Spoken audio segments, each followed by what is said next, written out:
Hi, everybody. We're back. We disappeared for a couple weeks. Yeah, we're not dead. We're still here. Still here.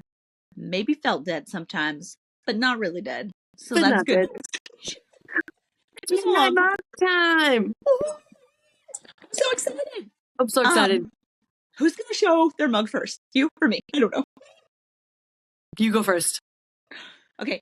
I just went on a trip and I bought this mug because it was immediately me. Are you ready? Yes. That's beautiful, and it has the thingies. I'm unstoppable. I I'm going to put this on love my desk. that. It's I right love there. that. It makes me smile every time.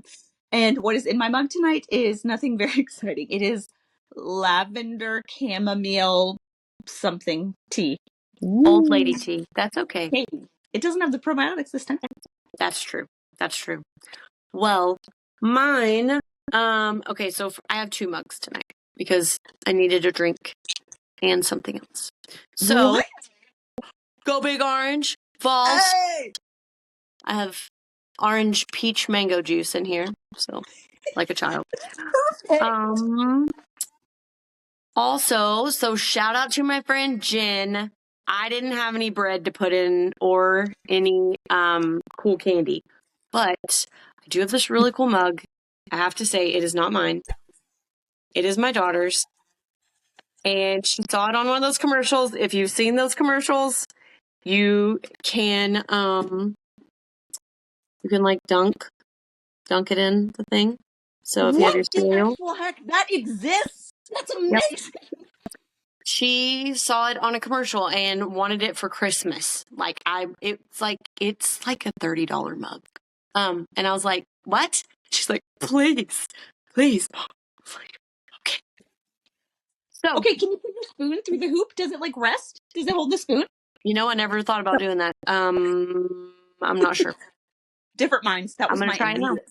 spoon holder. I'll try it. I'll try it another time. But so sorry to my friend Jen. It's Fruit Loops. It's not as cool. It's bread. One day I'll have bread. I mean, I kind of feel like it might be cooler. It's sugary cereal for kids. It's fabulous. Pretty good. Yay! Yay! Well, cheers to us and our fabulous mugs. So, we do have some sponsors to recognize because obviously, 2-week gap. I mean, we could not do this without our sponsors. We just couldn't do it without them. So, our first sponsor, Midnight Mugs, is brought to you by husbands, experts at suddenly needing the bathroom right as the toddler asks for water. Again, coincidence? We think not. We see you, husbands. Thank you. And tonight's additional sponsor is prayer, because sometimes it's less, dear Lord, bless this food, and more, Lord, please don't let me duct tape my kids to their beds tonight. And it knows, because before this, I kept texting like, nope, gonna need another 10 minutes. Nope, gonna need another 10 minutes. I was literally at the end like, please, God, just make them sleep. Please. And here we are. We made it. So thank you. Thank you, tonight's sponsors of Husbands in Prayer. Really good ones. Yes. Really good ones. Appreciate you guys. Appreciate that. Couldn't do it without you. Oh my gosh. Are you ready to get into this tonight? I'm so ready. I talked a lot last time, so it's your turn to talk a lot this time. Get out of here. Well, actually, I just got back from a trip in the mountains, and it was an impromptu trip in the mountains, which sometimes those are the best ones, the ones that aren't exactly well thought out, perhaps. It was lovely. So we just rented a little cabin, and my husband and our 3 kids, and we went into the mountains and stayed in this beautiful place. And a side note before I get into the things I'm thinking about, we saw a mama bear and her 2 cubs right outside of our cabin. Okay. So my husband's like, guys, there's a bear. And so we run out, and this bear is walking right by our fire pit. And I was like, well, there goes s'mores. I don't think I'm going to be making a fire with the bears. Yeah. It was so lovely. Oh, wonderful. It was so nice. So the reason that we went on this vacation was because I was just having a really hard time, honestly. And you know that. But life has just felt like, honestly, the weight of my life has felt very crushing lately. That's the only way I know how to describe it. Just completely crushing. Like I'm sort of, there's so many good things. I love what you and I are doing. Like there's so many good things happening, but simultaneously it feels like things are just almost like caving in and Mhm. crushing. It's just a Mhm. lot with 3 kids and a full-time gig that demands a whole heck of a lot and is very mentally and emotionally taxing, and different stressors of life and things I want to do and pursue in my own personal time. And sometimes it just feels like there aren't enough hours in the day. And so I always feel like anytime I'm super stressed, my husband is usually like, hey, you need to go outside. And I usually resent him for it in the moment because I'm like, don't tell me what to do, except that he's Mhm. like 100% right. And it's because I feel like when the noise around me gets quiet, I can always find that center, but it takes me actually getting out of the noise to figure it out. Because like in the noise, I get lost in the chaos. So as it got quieter, I think I wrote in one of my posts recently that there's this bush around my house and it has all these butterflies. And Mhm. I don't even know. It's like a purpley, flowery bush. And I don't know how it got there. I didn't plant it. It's never been there any other season. It just popped out of the ground. And I noticed it, I don't know, maybe last week or so. And I went with the kids over. And it's not just like little butterflies, it's like Mhm. gorgeous, big, orangey, bright blue, yellow, like monarch style butterflies. And I have been struck by every time that I walk past that bush, I'm like, that feels so indicative of my life, of this kind of just new thing that's happening, Mhm. both in me and in my life. Just so much transition. Examples of those things. My 2 youngest are starting preschool tomorrow, actually. And my oldest, we pulled out of public school last year and we are homeschooling. And I have not a clue what we're doing. Maybe a mini clue at this point, but not much more than a mini clue. And so we're piloting that. My job, I work from home all the time. So all of our kids have been here during the summer months and it's been crazy. So every time I come down for a snack or anything, it's just mom, mom, mom, mom, mom, mom, mom. And I kind of stepped into, I guess I'm newer in my role, but not necessarily brand new. But there's just been a lot of change in my job. My Mhm. boss, who I love and adore, just recently retired. And so I think I have some great people around me, but that is hard. That is hard. It's transition and it's sad and it's hard. Mhm. So there's just a lot of like rebirth, even what we're doing together today. Mhm. Just exploring faith and those topics. That's all new. So I was just really thinking and sort of praying while I was there. And I kept seeing, I'm like, there is no way. I don't see how this works. I don't see how this works. I don't see how this works. It was like, that was just my mantra over and over and over again. So the first night that I'm there, I go to sleep and my husband and I were talking and brainstorming all kinds of different things. And I am woken up out of a dead sleep at like 2:45 in the middle of the night. And no one woke me up, just out of a dead sleep. And I just keep hearing repeated in my mind, see, I'm doing a new thing. See, Mhm. I'm doing a new thing. See, I'm doing a new thing. Just over and over in my mind. And I made note of the fact that I was like, I'm pretty sure that's a Bible verse and I'm pretty sure it's in Isaiah. And I don't know much more than that. And I went back to sleep. And the next day we went throughout the day. And then eventually that night I went out under the stars and I was like, I'm going to look that up. Do you want to know what it is? Yes. You know what it is already, don't you? You got No, I don't. No. I'm not Girl. I'm not the whiz kid. I got a few. I got a few in here, but not that one. She's a Bible cyclopedia over here. I'm Oh, just I don't kidding. know about that. Okay. Okay. So Isaiah is this book where like Isaiah is a prophet, right? And Isaiah is kind of writing like the book of Isaiah is to the Israelites. Okay. And so the Israelites at this point in time, basically they had gotten to the promised land, but then um I think they had been taken over by the Babylonians or something. And I'm sorry to all of you historians because that's probably incorrect, but basically they're down and out. Okay.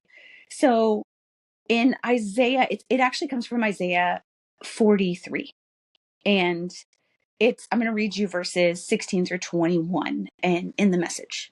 So I'm woken up in the middle of the night after I'm like, there's no way, this isn't going to work. And I'm woken up to this recurring whisper that says, see, I'm doing a new thing. See, I'm doing a new thing. And this is what the verse says. Okay, get ready. It says, this is what God says. The God who builds a road right through the ocean, who carves a path through pounding waves, the God who summons horses and chariots and armies. They lie down and then can't get up. They're snuffed out like so many candles. Forget about what's happened. Don't keep going over old history. Be alert. Be present. I am about to do something brand new. It's bursting out. Don't you see it? There it is. I'm making a road through the desert, rivers in the Badlands. Oh, I'm going to get emotional. Wild animals will say thank you. The coyotes and the buzzards, because I provided water in the desert. Rivers through the sun-baked earth, drinking water for the people I chose, the people I made especially for myself, a people custom made to praise me. Wow. Well, you should feel very seen.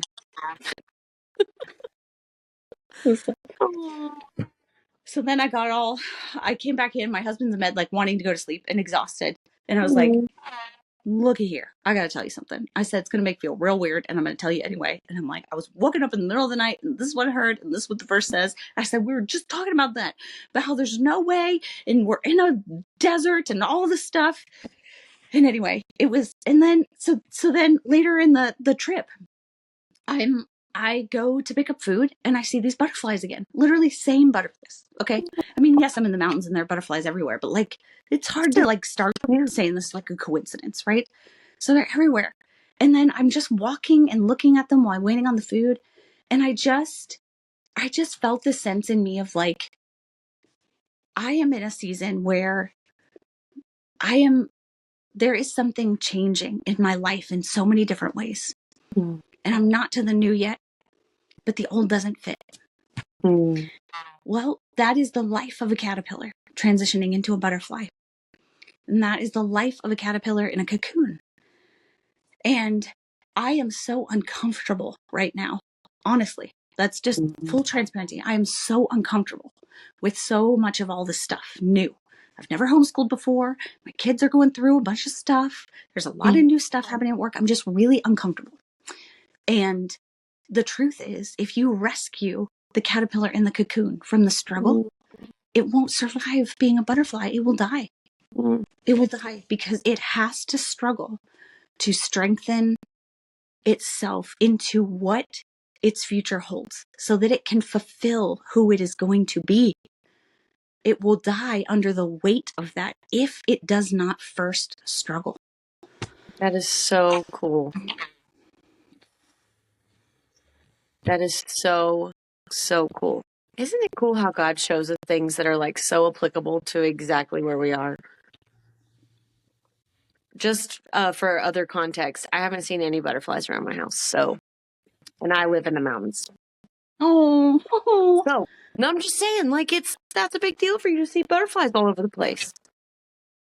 And it is so loving. And that's why, like, when I wrote a post the other day, I said, like, if you think God isn't all up in your business, like, I hate to break your paradigm because you're just sadly mistaken, right? And I think the thing is we're not always aware of it. Yeah. When you start to look, he's everywhere. And the truth is it's kind because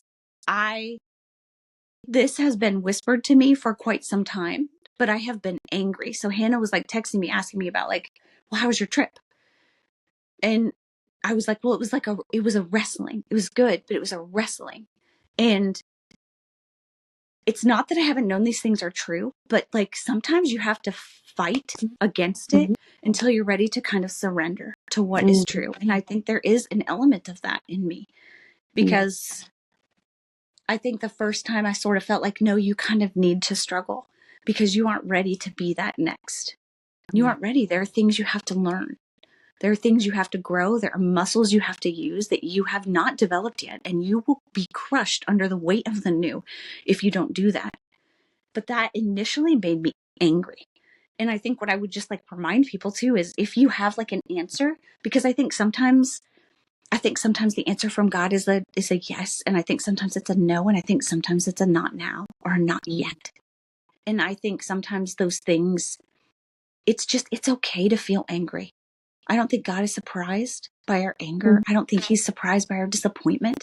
And I think he'll sit with you until you wrestle through it, because there's a softening that happens in the wrestling, right? There Wow. is, at least in me. Yep. That is so cool. I'm just sitting over here thinking of a conversation that I had with my son earlier of something that he was wanting to do and was planning to do. And we told him, no, sure can't do that. And he, just shocked and frustrated and angry that we would say no. But then the explanation was like, that's not safe for you. You're not old enough yet to be able to do that. You will be one day, but you're not there now. And to be able to see how many times things that we, it's some similar lessons that we have to learn over and over again. And we're like, I don't want to do that lesson again. Yes. Oh my gosh, that's so true. Yeah. I'm like, oh, it's so true. Well, and I just like some of the things that I know that I need to learn and like strengthen are their disciplinary things, or not disciplinary like punishment, but like Mhm. discipline, like habit is what Mm. I mean. And there are things in me that buck up against that, because I'm like, oh, no, not going to like tell me what to do, not going to control me, like I buck Mhm. up against that. But then what I felt like the shift in my mind happened the last day I was there. There was like a slight bend in perspective that was like, but see, in having that discipline in your life, it's actually a protective boundary around you. Because Hannah tells me all the time, she talks about chips, and it's really impacted me, right? Like, you can't give all your chips away, right? Yeah. And like, because then you have nothing. And the Mhm. truth is I just kind of throw chips in the air, right? And like, it Mhm. takes intentional discipline and effort not to do that. Yeah. And so the discipline of learning a new behavior to protect yourself Yeah. is actually a goodness towards you. There is goodness towards you in that, because it is a protective measure to ensure that the very gifts and things that have been placed inside of you are stewarded well, Mm. and that they aren't just like ripped open and bled out to the world, because that's not what you are intended to do. You are intended to be a vessel, not to be, all I can think right now is to say just like a flailed piece of meat, but that just, what kind of parallel is that? I don't know. Anyway, hopefully you Right. get the gist. Just Right. Yes. anyway, what a weird place to end, because That was we have great. about. That was so good. But no, but I love that. And I love thinking of, because I'm the same way of like that, like you, all I can compare it to is like you want to run. You're like, but I'm ready to run. I want to run now. And God's like, I can't run yet. It's not time to run yet. But like thinking of protecting it for that reason. And God always Yes. speaks to me through my parenting. And like, of course, I would have that conversation with Jason earlier. Now I'm like, Oh, I heard a so song good. on the way up there too that Yeah. says she says it was never a sprint, it was always a pilgrimage. And I just felt like it was this that was like, okay, because I walk around telling people I'm a sprinter. I'm a sprinter. I just Mm-hmm. sprint. And it's like, Mm-hmm. okay, but maybe you can't sprint all the time. And maybe that's part of the Right. lesson. And maybe it's for your good so that you don't run out of steam, rather than being, it's like, I'm not against you. I'm not against you. I'm for Mm-hmm. you. I want good things for you. But man, sometimes you got to go to the mountains to be reminded of it. I love that. That's so good. Yay. Okay, I know we're running out of time. Can I pray? Yes, pray. Okay. God, thank you for my friend. Thank you for our midnight mugs. Thank you for anyone listening to our videos. Lord, I pray that everyone that hears this would be encouraged, that they would be reminded that you have good things for their lives, that you are working in their lives, Lord, that they just need to submit to you. They just need to submit their hearts to you, God, and say, I trust you and I want what you want for my life. Lord, I pray that they would be encouraged and uplifted. And I thank you for this time. In Jesus' name, amen. Amen.